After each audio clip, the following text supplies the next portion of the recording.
Target করেছে আওয়ামী দুর্বৃত্তরা। স্বরাষ্ট্র উপদেষ্টা কোনোভাবেই এই ঘটনার দায় এড়াতে পারে না। নির্বাচনকে কেন্দ্র করে 50 জন প্রার্থীকে টার্গেট করেছে আওয়ামী দুর্বৃত্তরা এবং নির্বাচন বানচাল করার জন্য তারা এই ধরনের টার্গেট হাতে নিয়েছে।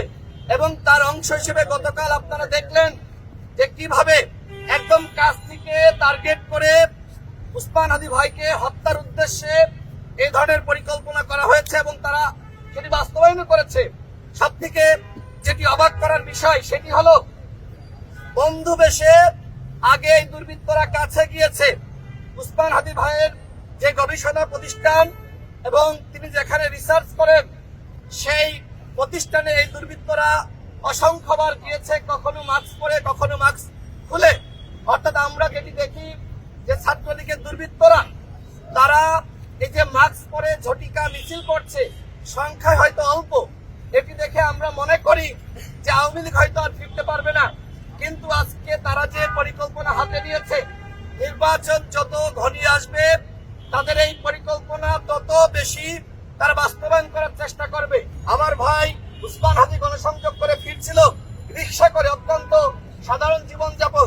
তিনি ভাবছিলেন যে তিনি হয়তো এদেশের মানুষের কাছে নিরাপদ, সরকার হয়তো তার আশপাশে প্রশাসনের বিভিন্ন ব্যক্তিবর্গকে রেখেছে।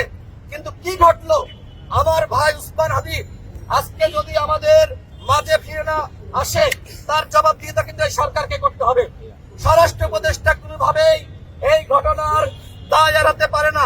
আমরা মনে করি এই মাঝাভাঙ্গা স্বরাষ্ট্র উপদেষ্টা তার নেতৃত্বে কোনোভাবেই আইন শৃঙ্খলা বাহিনী কাজ করতে পারবে না।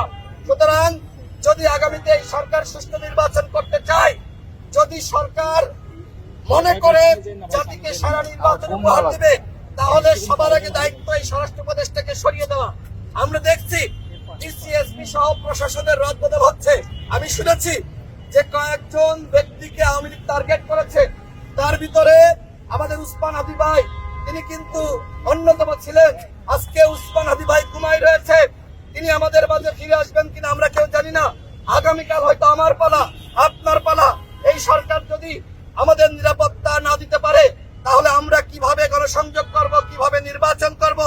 আমি সর্বশেষ বলতে চাই, উসমান হাদি ভাইকে যে সকল দুর্বৃত্তরা গুলি করেছে তাদেরকে অনতিবিলম্বে গ্রেপ্তার করতে হবে, চিরুনি অভিযান শুরু করতে হবে।